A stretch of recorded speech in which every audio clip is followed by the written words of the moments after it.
So I've just arrived in Denmark town. This is Cassian Humphreys. I'm a tree doctor. I just pulled up on my beautiful motorbike, my DR650, and instantly I've had my attention taken by a tree. We're at the Fig Tree Shopping Centre, Denmark, Western Australia. This is an East Coast Australian fig tree. The Port Jackson fig, Ficus rubiginosa. This is a New South Wales tree, less common to southeast Queensland where I have largely worked. Though I have a host of experience with the range of native fig trees on the east coast of Australia. Fig trees are not native to WA. Like the European fig, they were introduced. This tree is in a quadrangle. It is likely that the tree was already established prior to the development. I suggest that the fig is between 50 and 60 years old. The development may be as old as 40 years. I suspect that a third of the tree's root system is in open ground, a third under hard landscape, and a third under building footprint. Fortunately for this tree, the built environment is on piers. The tree's upper crown appears to be in good order, though the fig's trunks extending up to 2 meters show signs of internal decay. This is indicated by signs of wood subsidence causing the bulging. This I could validate via acoustic testing, tomograph testing, or via drill testing.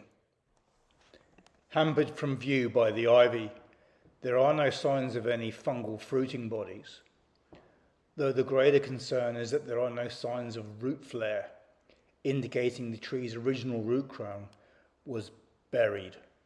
This would have been at the development phase.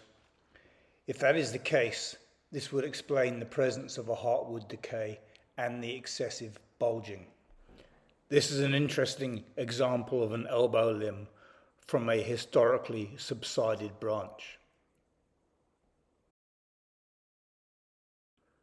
Throughout the tree's body, we can observe a number of large diameter wounds from previously cut limbs. At this point, we can see what we arborists call flush cuts. A unique feature of figs involves aerial root production, which produce props, helping to stabilize compromised structure. To assist this tree to support its sinking body, it will be necessary to remove some bricks and to set up cages that aerial roots can descend into.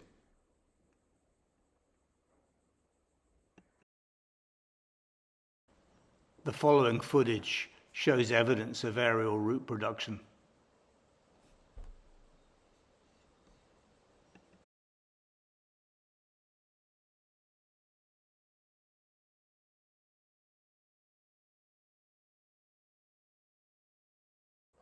As with many smooth-bark trees, figs are adept at forming natural grafts, though these trees specialize in aerial root grafts, forming props into their own bodies, other structures, and the soil.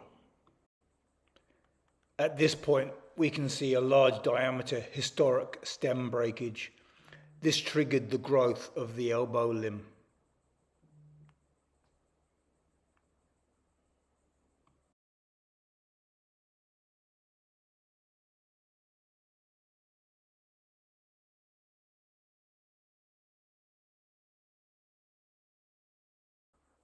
Here we have a final panning along the roof lines of the built environment, just to give greater perspective in relation to the tree.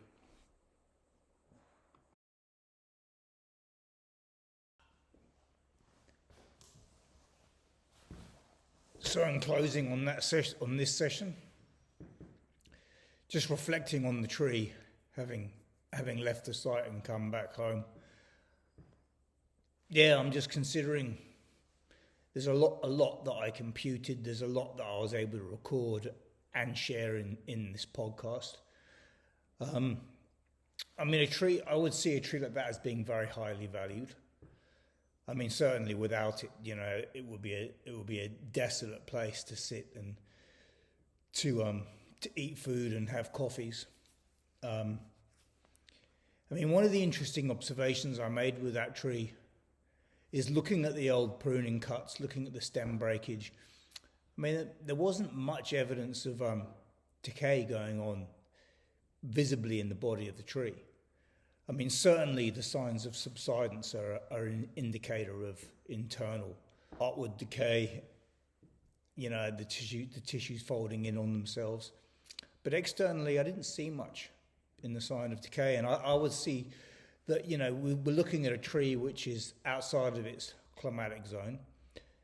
It doesn't have the associate organisms that normally grow on it. I mean, a fig of that sort of size and age on the East Coast with those sorts of breaks, you know, you would be seeing a lot of decay getting into it because of the wounding.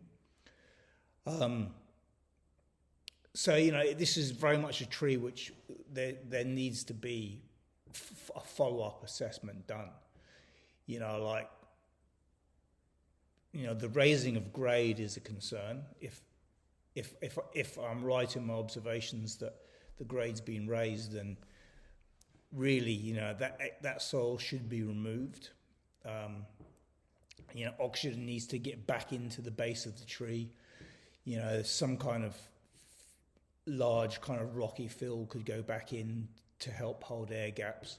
As discussed, the tree's definitely got good vitality. You know, I think within the region it's growing in, there's good rooting, there's good nutrient assimilation, you know, but she certainly needs to be putting down more props.